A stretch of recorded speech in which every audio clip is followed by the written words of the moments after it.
ये परमाणु प्लांट फटने की कगार पर था। उस समय करीब 350 किलो के कंट्रोल रॉड ऊपर नीचे हो रहे थे। एक मजदूर ने गड़बड़ देखी और तुरंत कंट्रोल रूम की तरफ भागा। चीफ इंजीनियर ने इमरजेंसी बटन दबाया, लेकिन कुछ भी नहीं हुआ। तुरंत वार्निंग लाइट्स जलने लगी और मॉनिटर पर रेडिएशन लेवल तेजी से बढ़ने लगा, जो सेफ लिमिट से बहुत ऊपर था। अचानक जोरदार धमाका हुआ और पूरा प्लांट आग की लपटों में घिर गया। रिएक्टर के अंदर का ग्रेफाइट हवा में फैल गया। इसी के साथ इतिहास की सबसे खतरनाक चेर्नोबिल डिजास्टर शुरू हो गई। असल में उस दिन प्लांट में एक सेफ्टी टेस्ट चल रहा था।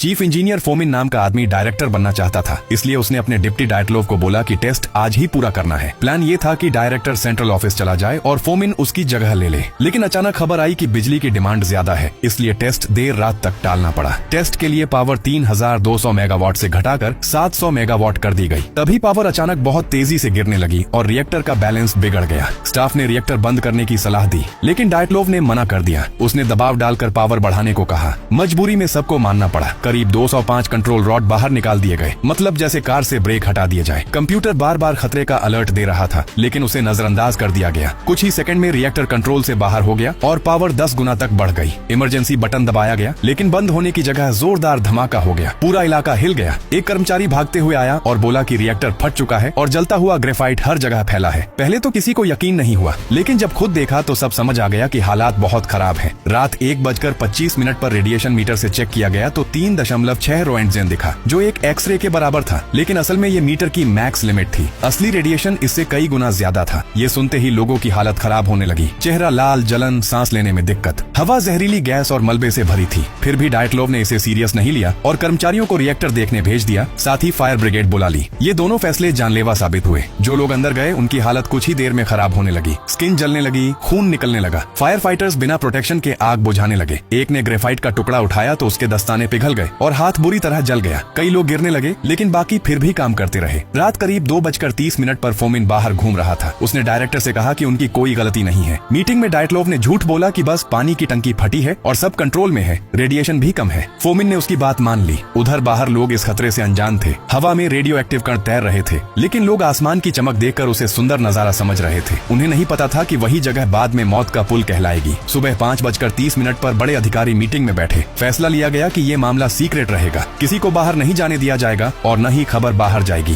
पूरे शहर को लॉकडाउन कर दिया गया, लेकिन लोगों को असली खतरे के बारे में कुछ नहीं बताया गया।